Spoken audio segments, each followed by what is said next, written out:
Welcome back, my lovelies. Guess what time it is? More Final Fantasy.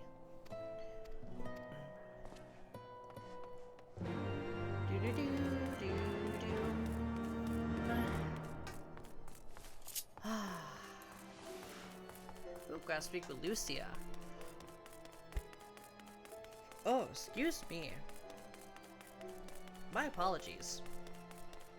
Oh my. I just downed some french fries and now my my body's like, oh hey, guess what? You need to burp. Yeah, we need to see Sir Emmerich, please. Oh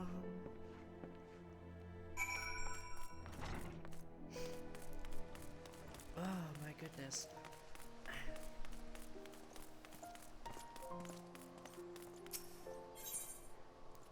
I'm using a new headset since last recording.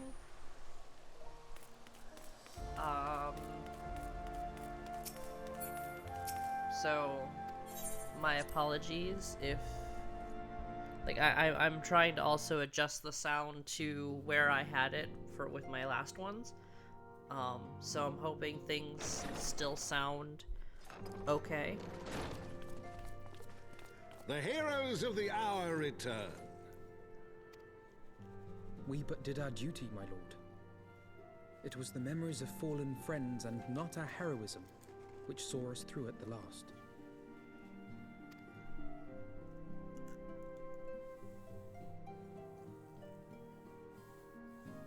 I gave every ounce of my strength, but mine efforts would have counted for naught had the Warrior of Light not arrived to challenge the Great Worm. As a sworn knight of Ishgard, I had hoped to do more for my city.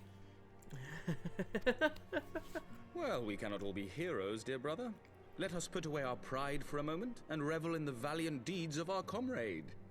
For your sterling service to Ishgard, we salute you. This is the first time that I agree with you and not your brother. What the hell?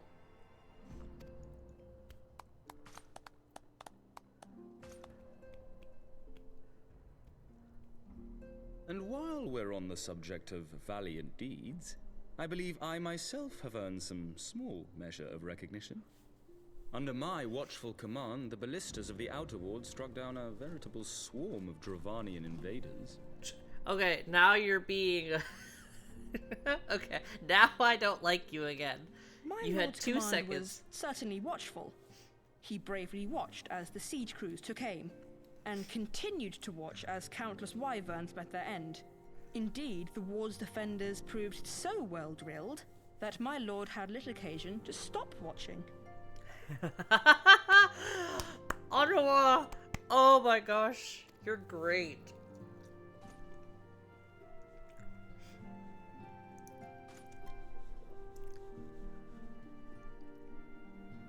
There will be time enough to determine who is most deserving of recognition later.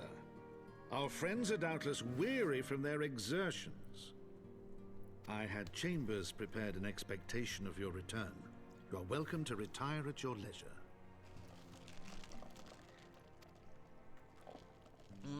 Iced coffee. I am most grateful for your hospitality, my lord, but I believe I shall pay a visit to the Temple Knight's Infirmary. Pray excuse me.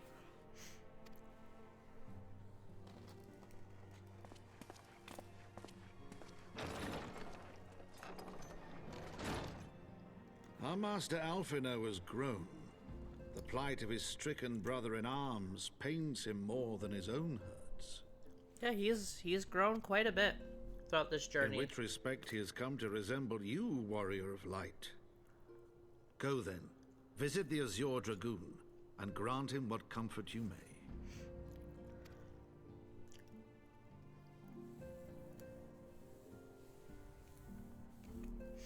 Heck yeah, let's go!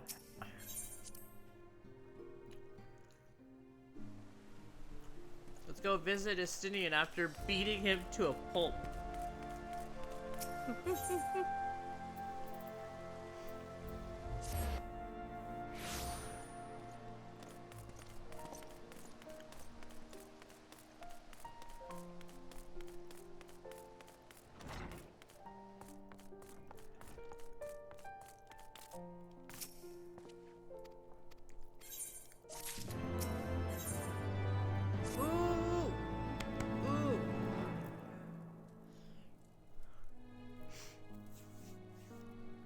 My own friendship with Estinian began some 10 years past, shortly after we joined the Temple Knights. I learned his name soon enough, but Estinian barely recognized my existence. I was less a fellow recruit and more a shadow which occasionally darkened his path. And so I might have remained, had fate not seen it fit to intervene.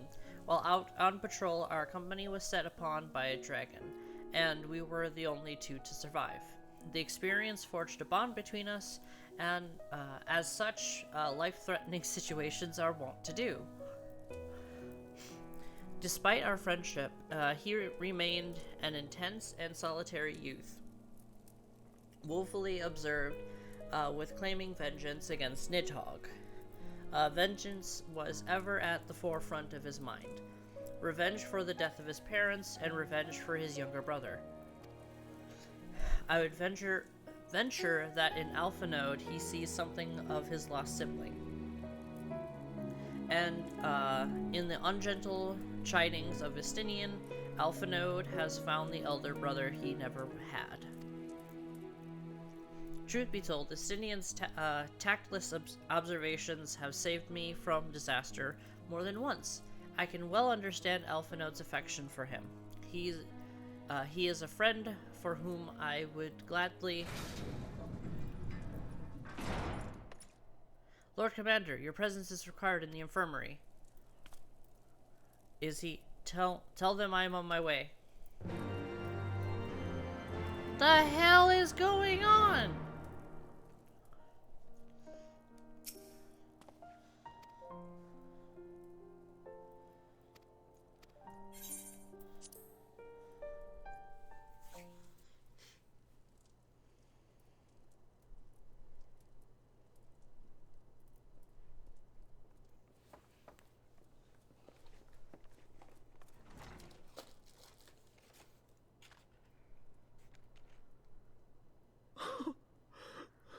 Estinian!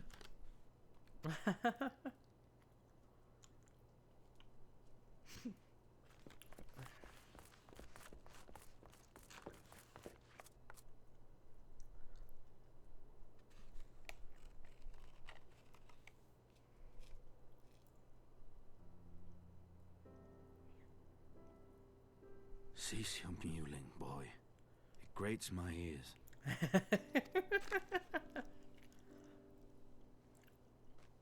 Forgive me. When I saw you awaken, I could not... It was such a relief. We feared you might never wake up. Now, Estinian. If Master Alphino thought any less of you, you would still be Nidhogg's plaything. Or dead. Yes. Aye, 'twas but a jest.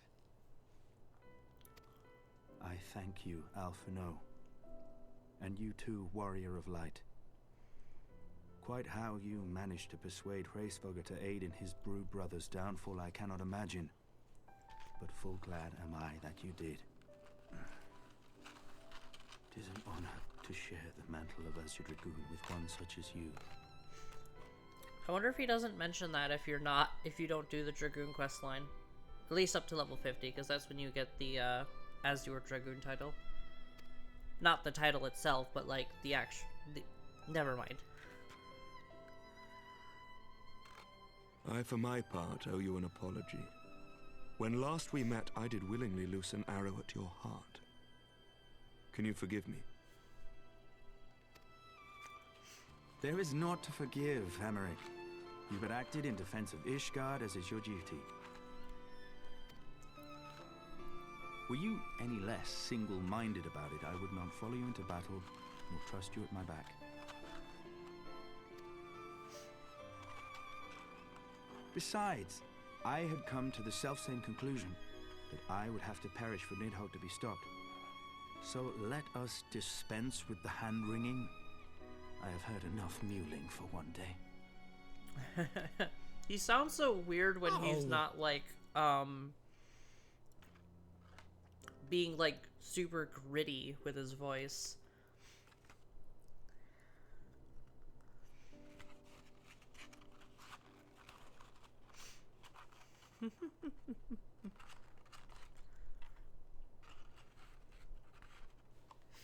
tendrils of Nidhogg's foul presence bound up every fiber of my being, usurping my senses, but I yet retained some trace of awareness.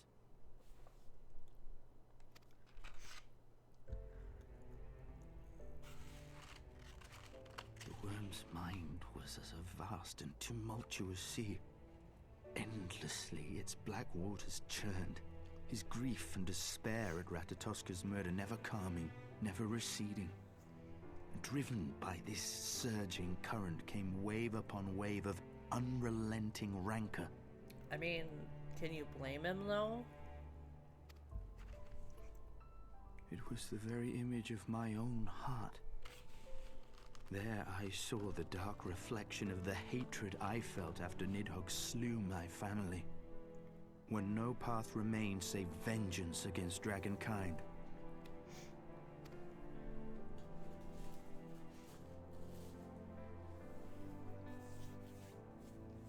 Neither one of us had a choice. But I was blessed with something Nidhogg was not. Comrades and teachers to console and admonish me.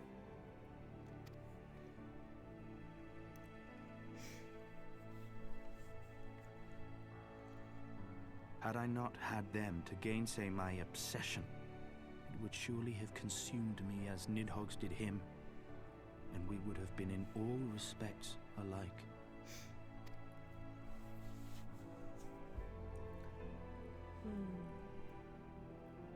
Though his shade is banished, his spirit scattered upon the sea of clouds, I feel no joy at his passing. Where once I craved vengeance, I now crave rest. I mean, that's what happens. Vengeance doesn't sate you. Lord Commander, my hunt is at an end. I would lay down the mantle of Azure Dragoon. My friend.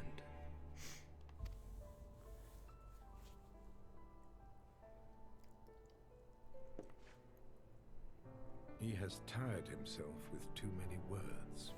Same. I doubt not that he will make a full recovery, but he must be allowed some few days of quiet. I fucking wish.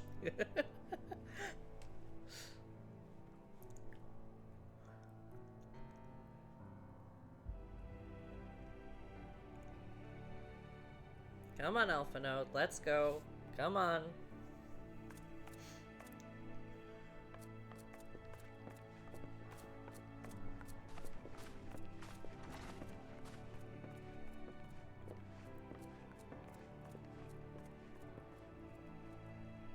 I too must see my path to its end. Sleep well, my friend.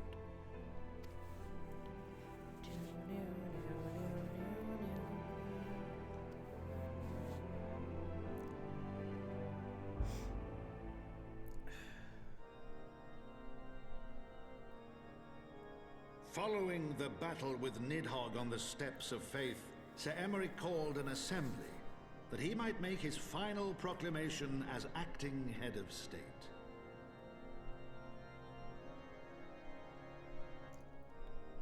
'Twas there, with one decree, that the 1,000-year rule of the archbishops was ended, paving the way for a new republic. The governance of Ishgard would now be placed in the hands of high and lowborn alike, their ranks represented by the newly founded House of Lords and House of Commons. Church was separated from state. The foundation for change had been carefully laid, and the reforms proposed by Ishgard's new government passed into law without incident. Yeah. His duty done, Emeric de Burrell gladly stepped down from the Archbishop's dais, only to be raised unto the highest seat in the House of Lords. Like, you can't step down. Get your ass back up there.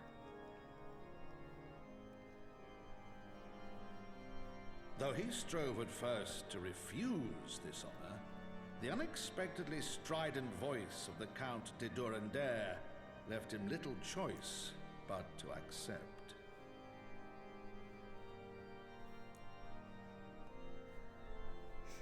They probably were like, yeah, we're all assholes to each other. And so Nothing would get done if one of us were gentle actually the, revolution came to you know, stir. the head seat of the lords. They probably realized that. We're like, yeah, no, we don't, we shouldn't be. So you'll keep us in check.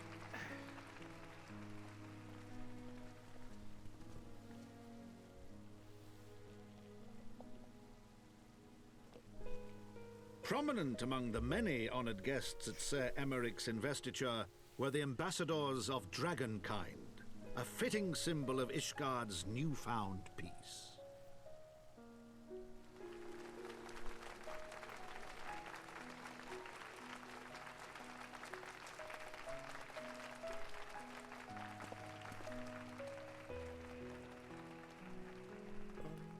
Bum, bum, bum.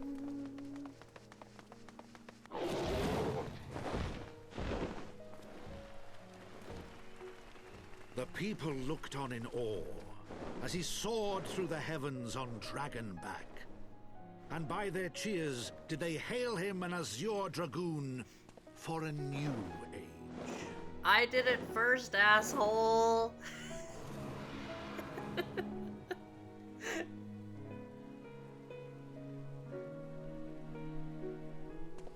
Justinian, wait! No! Your boyfriend still wants those flowers. Give them to Emmerich when he gets back down. It'll be fine.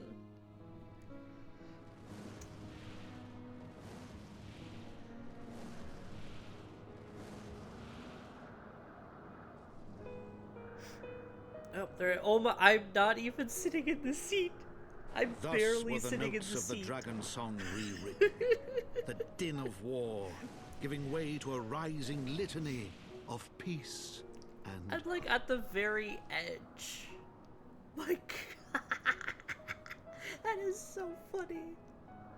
I'm not even holding the reins either. They're just floating below my thumbs. That's heckin' great. My legs also look broken.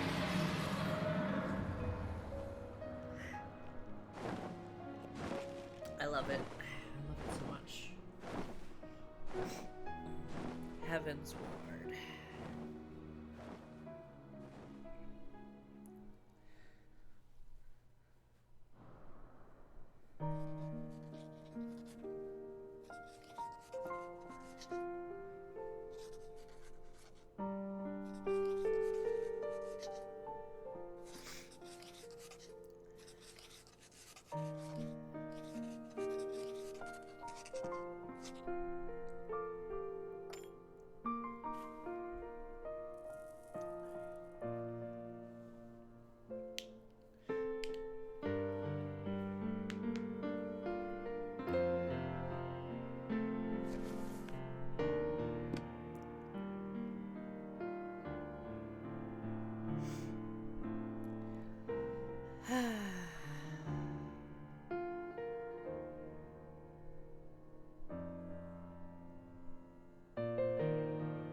That was nice.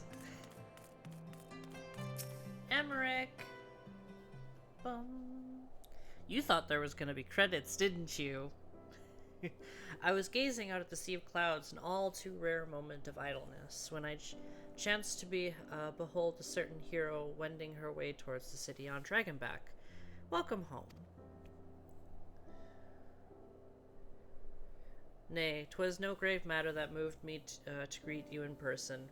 Between you and me, I merely sought respite from the presence of office. No sooner do I surrender my role as temporary head of state than I am burdened with a position of more permanent responsibility. I fancy that it echoes in some small measure that way you must feel when your improbable feats of heroism are rewarded with still more impossible challenges. The myth which guided our society for generations lies in tatters. Am I then to be scorned for building upon the system of nobility that I once sought to tear down? And what strange jest is this that places me at its pinnacle, an archbishop's bastard at the head of the House of Lords?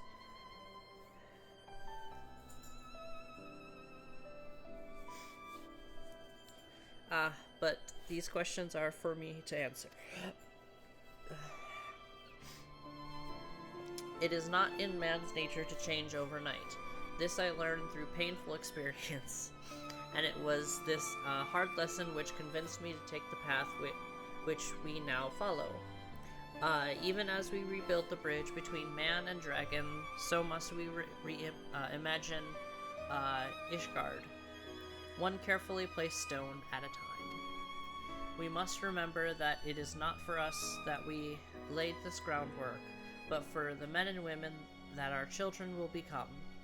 May their towers rise proudly from the fundament of our legacy.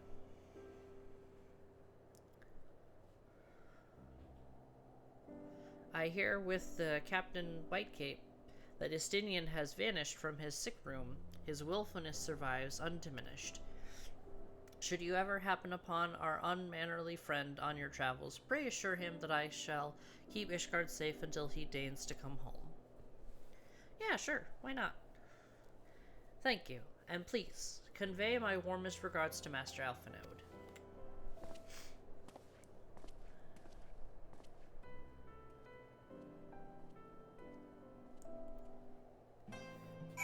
Yay! Where am I going? Fortep. Okay.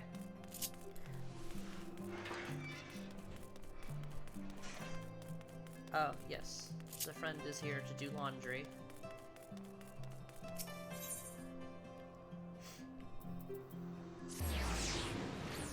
It'll be fine, don't worry.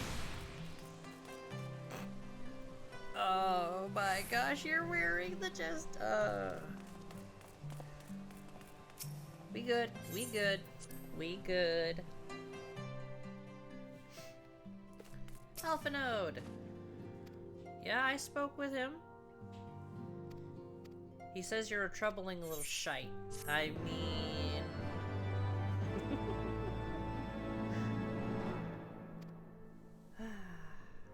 Whoop, another cutscene.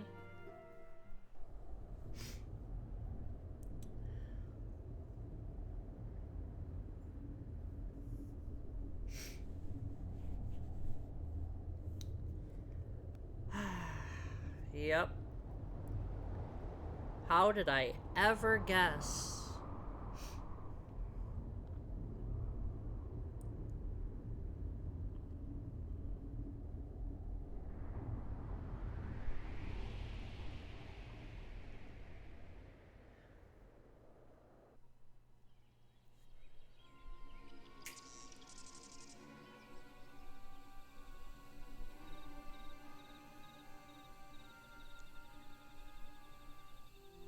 Thank you.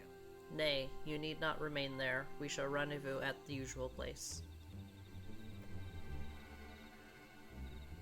All is proceeding as expected, then? Aye, there is naught to concern us, aside from one overly curious mouse.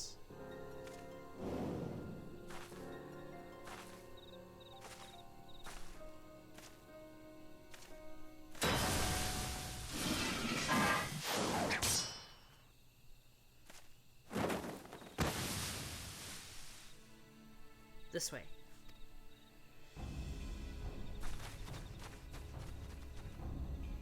Him again.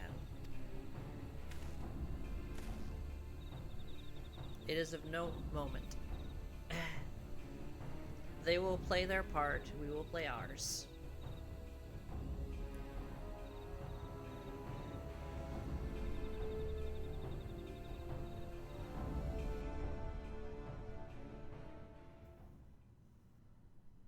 And thus did the great mist give way to azure skies.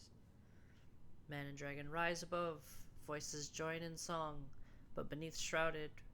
Oh, okay. I won't finish then. Well, I suppose I'm gonna end this episode here, my lovelies. Like, comment, subscribe if you so choose to, and I will see you in the next one. Bye-bye!